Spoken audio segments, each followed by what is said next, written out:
எல்லாருக்கும் வணக்கம். நான் ஓம் பிரகாஷ் பேசுகிறேன்.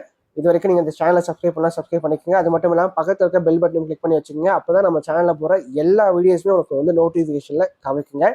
அதே மாதிரி உங்களுக்கு வந்து personal horoscope consultation, astrology consultation உங்களுக்கு வேணும்னா கீழே டிஸ்கிரிப்ஷனும் சரிங்க, கமெண்ட் பாக்ஸும் சரிங்க, வாட்ஸ்அப் நம்பர் கொடுத்துருக்கேன். நீங்கள் அந்த நம்பர் யூஸ் பண்ணி நீங்கள் காண்டாக்ட் பண்ணலாம்.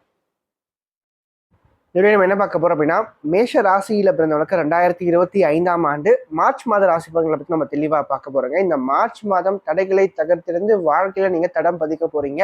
அது என்ன ஏதுன்னு சொல்லிட்டு தெளிவா பார்க்கலாம் வாங்க. மேஷராசி அதிபதி யாருன்னு பார்த்தீங்கன்னா செவ்வாய். மேஷராசி கால புருஷனுக்கு முதல் ராசியா வருதுங்க. நட்சத்திரங்களை பொறுத்த வரைக்கும் மேஷ ராசியில அஸ்வினி 4 நட்சத்திர பாதங்களையும், பரணி 4 நட்சத்திர பாதங்களையும், கார்த்திகை 1 நட்சத்திர பாதத்தையும் கொண்டுள்ள ஒரு ராசி தாங்க இந்த மேஷ ராசி. மேஷ ராசிக்காரங்களை பொறுத்த வரைக்கும் இந்த காலகட்டங்கள் எப்படி இருக்கும்? முதல் விஷயம் வந்து பாத்தீங்கன்னா பாசிட்டிவான அந்த விஷயங்களை பத்தி பார்த்துடலாம். ஃபர்ஸ்ட் விஷயம், செவ்வாய் ராசி அதிபதி ராசிக்கு 3ஆம் இடத்துல உட்காந்துருக்காரு. அதாவது 3ஆம் இடம் முயற்சி ஸ்தானம், வெற்றி ஸ்தானம், சரிங்களா? அந்த இடத்துல போய் செவ்வாய் உட்காரும் போது நீங்க எடுக்கின்ற முயற்சிகள் கண்டிப்பா வெற்றி பெறும்.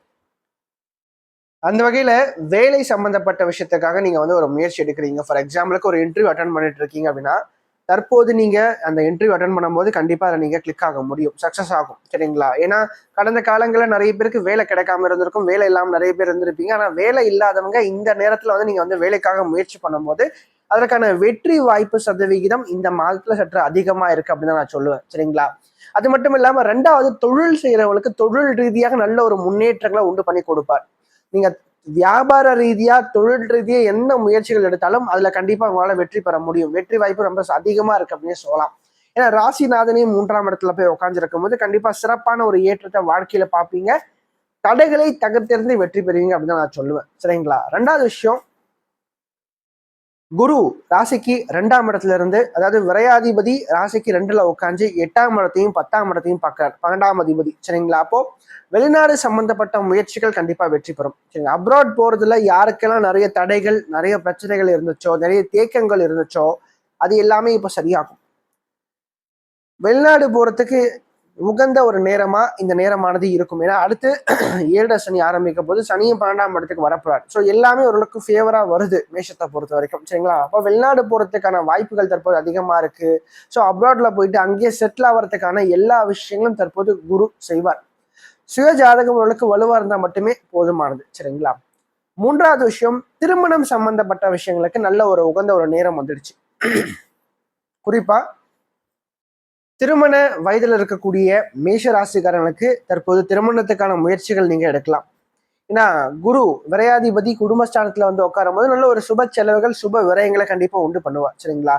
குறிப்பா குடும்பத்துக்காக செலவு செய்ய வைப்பார், குடும்ப உறவுகளுக்காக செலவு செய்ய வைப்பார், குடும்பத்துல ஒரு சுப நிகழ்ச்சி கண்டிப்பா நடக்கும், சரிங்களா? அந்த வகையில பார்க்கும்போது தங்க நகைகளை வாங்கி அழகு பார்ப்பீங்க, ஆடை அழகுகள் வாங்குவீங்க, அதாவது சுப நிகழ்ச்சிகளுக்காக அதிகமான செலவுகளை செய்வீங்க, சொந்தங்களுக்காக செலவு செய்வீங்க, உறவுகளுக்காக செலவு செய்வீங்க, ஃபேமிலி இருக்கக்கூடிய மனைவிக்கோ, தாய்க்கோ, தந்தைக்கோ, மகனுக்கோ, மகளுக்காகவோ வந்து பாத்தீங்கன்னா ஒரு குறிப்பிட்ட தொகையை வந்து இந்த மாதம் நீங்க செலவு செய்வீங்க அப்படின்னு சொல்லலாம், சரிங்களா? மேஷத்தை பொறுத்த வரைக்கும் ஸோ அந்த அளவுக்கு ஒரு சுப விரயம் காத்துட்டு இருக்கு. அதே மாதிரி திருமணம் சம்பந்தப்பட்ட முயற்சிகள் தற்போது எடுக்கலாம்.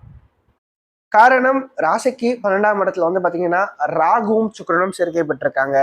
ராசிக்கு 12ஆம் அதிபதி 2ல உட்காந்துருக்காரு. அதாவது குருவோட வீட்டுல சுக்கிரனும், சுக்கிரனுடைய வீட்டுல குருவும் வந்து பாத்தீங்கன்னா மாறி மாறி உட்காந்துருக்கறனால இந்த காலகட்டம் திருமணம் சம்பந்தப்பட்ட முயற்சிகளுக்கு ரொம்ப உகந்த ஒரு நேரமா இருக்கு. கண்டிப்பா ஒரு சுப விரயம் காத்துட்டு இருக்கு அப்படின்னு சொல்லலாம். 4வது வந்து பாத்தீங்கன்னா மாணவர்களை பொறுத்த வரைக்கும் படிப்பு ரீதியா நல்ல ஒரு முன்னேற்றங்களை இந்த காலகட்டம் உண்டு பண்ணி கொடுக்கும். ஸ்டடீஸ்ல நல்ல ஒரு growth காத்துட்டு இருக்கு. குறிப்பா இந்த மார்ச் மாதத்துல பப்ளிக் எக்ஸாம் எழுத போறவங்களுக்கு வந்து பாத்தீங்கன்னா நல்ல ஒரு சிறப்பான ஒரு காலகட்டமா, நல்ல ஒரு முன்னேற்றம் தருகின்ற வகையில கண்டிப்பா இருக்குங்க. ஏன்னா அந்த அளவுக்கு நல்ல ஒரு சிறப்பான ஒரு நிலையில குருவும் இருக்கார், சரிங்களா? அதே மாதிரி செவ்வாயினுடைய நிலையும் வந்து பாத்தீங்கன்னா ரொம்ப சாதகமா இருக்கு அப்படின்னு சொல்லலாம். 3ஆம் இடம் எழுத்தை குறிக்கின்ற இடம், சரிங்களா? அந்த வகையில பார்க்கும்போது தற்போது எக்ஸாம்ஸ்க்காக நீங்க ப்ரிப்பேர் பண்ணிட்டு இருக்கீங்க, எழுத போறீங்க, பப்ளிக் எக்ஸாம் எழுத போறீங்கன்னா கண்டிப்பா ஒரு சிறப்பான ஒரு மாற்றம், ஒரு சிறப்பான ஒரு வளர்ச்சியை வாழ்க்கையில கண்டிப்பா பார்க்க முடியும். நல்ல ஒரு பேஸ்மெண்ட்டை வந்து இப்போ இந்த செவ்வாய் வந்து அமைச்சு கொடுப்பார் அப்படின்னு சொல்லலாங்க வாழ்க்கையில, சரிங்களா? அடுத்த கட்டத்துக்கு போறதுக்கு, சரிங்களா? அப்போ ஸ்டூடெண்ட்ஸை பொறுத்த வரைக்கும் இந்த மார்ச் மாதம் ரொம்ப ஃபேவரா இருக்கு உங்களோட வாழ்க்கையில் அப்படின்னு சொல்லலாம், சரிங்களா? 5வது வந்து பாத்தீங்கன்னா இந்த காலகட்டங்களை பொறுத்த வரைக்கும் பொருளாதார ரீதியாக நல்ல ஒரு முன்னேற்றங்கள், நல்ல ஒரு ஏற்றங்களை வாழ்க்கையில கண்டிப்பா பார்ப்பீங்க. சரிங்களா? ஃபினான்ஷியலா நல்ல ஒரு ஸ்டெபிலிட்டி கண்டிப்பா உண்டுங்க. நல்ல ஒரு ஏற்றம் கண்டிப்பா உண்டுங்க. அதே மாதிரி குரு ராசிக்கு 8ஆம் இடத்தை பார்க்கறனால மறைமுகமான வழியில வருமானத்தையும், மறைமுகமான வழியில சில அதிர்ஷ்டத்தையும், சில லாபத்தையும், சில பொருளாதார பண வரவையும் கண்டிப்பா கொடுப்பார். அது மட்டும் இல்லாம புதன் 6ஆம் அதிபதியா வரதுனால அவர் 6ஆம் இடத்தை பார்க்கும்போது கேட்ட இடத்துல கடன் கிடைக்கும். கடன் வாங்கி ஒரு வீடு கட்டுறது, ஒரு லேண்ட் வாங்கி போடுறது, ஒரு கார் வாங்கி போடுறது, ஸோ இது சார்ந்த அனைத்து விஷயங்களையும் கண்டிப்பா செய்வீங்க அப்படின்னு சொல்லலாம். ஏன்னா 12ஆம் இடத்துல ராகுவும் சுக்கிரனும் இருக்கும்போது கண்டிப்பா இந்த மாதிரி நல்ல விஷயங்களுக்காக இந்த சுக்கிரனை வந்து தூண்டுவார் இந்த ராகு. சரிங்களா? இப்படிப்பட்ட செலவுகளை உண்டு பண்ணி கொடுப்பார். அது மட்டும் இல்லாம இந்த காலகட்டங்களை பொறுத்த வரைக்கும் கொஞ்சம் கவனம் தேவையான விஷயங்கள் என்ன அப்படின்னு பார்க்கும்போது, ஃபர்ஸ்ட் விஷயம், இந்த ராகு சுக்கிரனுடைய சேர்க்கை நன்மையும் இருக்கு, தீமையும் இருக்கு. தீமை அப்படின்னு பார்க்கும்போது ஆண்களா இருந்தா பெண்கள் சார்ந்த விஷயம், பெண்களா இருந்தா ஆண்கள் சார்ந்த விஷயம் கொஞ்சம் கவனம் நீங்க எடுத்துக்கணும். தேவையற்ற அவப்பெயரையும் சந்திக்க நேரும். அதனால கொஞ்சம் கவனமா நீங்க இருந்துக்கிட்டீங்கன்னா, ஒரு எச்சரிக்கையா இருந்துக்கிட்டா பிரச்சனை கிடையாது. ரெண்டாவது வந்து பாத்தீங்கன்னா, சனியும் சூரியனும் ஒன்றாக சேர்ந்து லாபஸ்தானத்துல உட்காந்து 5ஆம் இடத்தை பார்ப்பாங்க. அப்போ பிள்ளைகள் சம்பந்தப்பட்ட வழியில, குழந்தைகள் சார்ந்த வழியில சில சாதகமற்ற விஷயங்களும் சில இயக்கங்களையும் கொடுப்பாங்க இவங்க 2 பேரும்.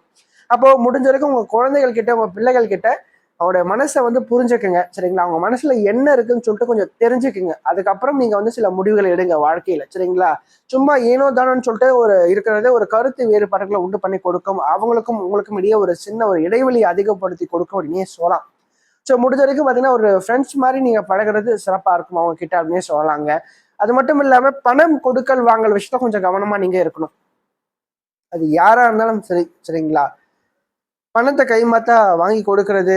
சரிங்களா? அதே மாதிரி ஒரு ரிலேட்டிவ்ஸா இருந்தா அவங்களுக்கு வந்து காசு வாங்கி தர்றது, ஃப்ரெண்ட்ஸுக்கு காசு வாங்கி தர்றது, இது மாதிரி விஷயத்த முடிஞ்ச வரைக்கும் மேஷ ராசிக்காரங்க தவிர்த்துடுங்க. இல்லைன்னா தேவையில்லாம நீங்க தான் போய் பிரச்சனையில சிக்கிப்பீங்க அப்படின்னு சொல்லுவேன். சரி, அதனால முடிஞ்ச வரைக்கும் பாத்தீங்கன்னா பணம் சார்ந்த விஷயத்துல நீங்க கொஞ்சம் கவனம் அதிகமா நீங்க எடுத்துக்கணும். அதே மாதிரி ஆப்போசிட் ஜெண்டர் ஆண்களா இருந்தா பெண்கள் சார்ந்த விஷயம், பெண்களா இருந்தா ஆண்கள்கிட்டயும் கொஞ்சம் கவனம் நீங்க எடுத்துக்கணும் அப்படின்னே சொல்லலாம். அது மட்டும் இல்லாம பிள்ளைகள் குழந்தைகள் சார்ந்த வழியில சில சாதகமற்ற விஷயங்கள், சில இயக்கங்களையும் கொடுப்பார். அதுலயும் கொஞ்சம் நீங்க கவனம் அக்கறை நீங்க எடுத்துக்கணும். சரிங்களா? அது மட்டும் இல்லாம ஆரோக்கியத்தை பொறுத்த வரைக்கும் இந்த மார்ச் மாதத்தை பொறுத்த வரைக்கும் நல்லா இருக்கு. சரிங்களா? ஹெல்த் இஷ்யூஸ் அப்படின்னு பார்க்கும்போது பெருசா இல்லைங்க. சரிங்களா? குரு 8ஆம் இடத்தை பார்க்கும்போது ஆயுளை பலப்படுத்துவார், ஆயுளை வளர்ப்பார். அதே மாதிரி 3ஆம் இடத்துல செவ்வாய் இருக்கிறதுனால உங்களுடைய ஹெல்த் இஷ்யூஸ் எதுவா இருந்தாலும் கண்டிப்பா சரியாகும்.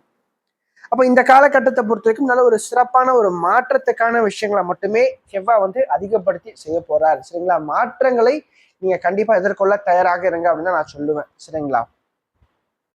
அதே மாதிரி சந்திராஷ்டம நாட்களை பொறுத்த வரைக்கும் இந்த மார்ச் மாதத்தை பொறுத்த வரைக்கும் மார்ச் மாதம் 2ஆம் தேதி காலை 8:15 முதல் மார்ச் மாதம் 4ஆம் தேதி மாலை 4:30 வரைக்கும் சந்திராஷ்டமம் இருக்குங்க. சரிங்களா? ஸோ இந்த நாட்கள்ல முடிஞ்ச வரைக்கும் சந்திராஷ்டமம் அப்படின்றதுனால மனசும் சரி உடம்பும் சரி கொஞ்சம் ஸ்திரமா தெளிவா உறுதியா இருக்காது. அப்போ இதை என்ன பண்ணணும்? முடிஞ்ச வரைக்கும் ஆன்மீக வழிபாடுகள் அதிகமா பண்ணணும். குழப்பங்கள் உங்களை அதிகமாக அலைமோதும். சரிங்களா? மனசு ஒரு நிலையில வந்து ஒழுங்கா இருக்காதுங்க. சரிங்களா? அதே மாதிரி வேலையும் பார்த்தீங்கன்னா கொஞ்சம் ஸ்ட்ரெஸ், டிப்ரெஷன் அப்படின்றது கொஞ்சம் உங்ககிட்ட அதிகரிக்கும் இந்த காலகட்டத்தை பொறுத்த வரைக்கும். முடிஞ்ச வரைக்கும் பார்த்தீங்கன்னா தெளிவா இருங்க, கரெக்டா இருங்க, எதையுமே மனசுல போட்டு குழப்பிக்காதீங்க. சரிங்களா? அப்படி இருந்தா கண்டிப்பா வந்து எந்த ஒரு பிரச்சனையும் இல்லாம நீங்க அழகா வந்து இந்த காலகட்டம் கடந்து வந்துட முடியும் அப்படின்னு நான் சொல்லுவேன். சரிங்களா? இது மட்டும் இல்லாம நிறைய மேஷ ராசிக்காரங்க 7:30 சனி ஆரம்பிக்குது அப்படின்னு சொல்லிட்டு நிறைய கவலைப்பட்டுட்டு இருக்கீங்க, நிறைய ஏக்கப்பட்டுட்டு இருக்கீங்க. சரிங்களா? 7:30 சனி ஆரம்பிச்சுட்டு போட்டுங்க. நல்லா கேட்டுக்குங்க. 7:30 சனி யாருக்கு கஷ்டத்தை கொடுக்கணும்? உங்க சுய ஜாதகப்படி யாருக்கு நல்ல தசாபுக்தி நடக்கலையோ, தசாபுக்தி சரியில்லையோ அவங்களதான் அதிகமான கஷ்டத்தை கொடுக்கும். தசாபுக்தி நல்லா இருக்கிறவன் 7:30 சனியா இருந்தாலும் சரி, அஷ்டம சனியா இருந்தாலும் சரி, அதை பத்தி பெருசா கவலை கொள்ள தேவையில்லை. 7:30 சனியில வாழ்க்கையில உச்சத்துக்கு வந்தவங்க நிறைய பேர் இருக்காங்க. சரிங்களா? மிக சிலருக்கு மட்டுமே 7:30 சனியில கஷ்டங்களை அதிகப்படுத்தி கொடுக்கும். அது ஜாதகத்தினுடைய வலுவுக்கேற்ப அந்த கஷ்டத்தின் அளவானது இருக்கும். அதனால முடிஞ்ச வரைக்கும் 7:30 சனி வருதுன்னு சொல்லிட்டு கவலை கொள்ளாதீங்க. அதே மாதிரி 12ஆம் இடத்துல சனி வரார். சரிங்களா? அப்ப இருந்தாலும் விரயத்தை தான் கொடுப்பார். அந்த விரயத்தை சுப விரயமா மாத்திக்கிறது உங்க சாமர்த்தியம் தான். இந்த வீடியோ உங்களுக்கு பிடிச்சிருந்தா லைக் பண்ணுங்க, ஷேர் பண்ணுங்க, கமெண்ட் பண்ணுங்க. உங்க ஃப்ரெண்ட்ஸ் எல்லாருக்கும் வந்து இந்த வீடியோ வந்து ஷேர் பண்ணுங்க. ஏன்னா ஜோதிடம் அப்படின்றது ஒரு வாழ்க்கை கல்வி. கண்டிப்பா என்னுடைய வாழ்க்கையும் மாற்றக்கூடிய வகையில் இந்த வீடியோ வந்து கண்டிப்பா இருக்குங்க. அட்லீஸ்ட் ஏதோ ஒரு பாயிண்ட் ஆச்சும் கண்டிப்பா உங்களுக்கு வந்து உங்களோட வாழ்க்கையில ஒரு மாற்றத்தை தருகின்ற வகையில கண்டிப்பா இருக்கும். சரிங்களா? இந்த வீடியோல. ஸோ அதனால கண்டிப்பா எல்லோருக்குமே ஒரு பயனுள்ள ஒரு பதிவா இந்த பதிவானது இருக்கும்னு நான் நம்புறேன். வீடியோ பிடிச்சிருந்தா லைக் பண்ணுங்க, பிடிக்கலாம் தாராளமாக நீங்கள் டிஸ்லைக் பண்ணலாம். உங்கள் கருத்துக்கள் எதுவாயினும் அதை நீங்கள் கமெண்ட் பண்ணுங்க. கண்டிப்பாக வந்து ஒரு மாற்றத்துக்கான ஒரு அமைப்பை நான் அதை எடுத்துக்கிறேன். நன்றி, வணக்கம்.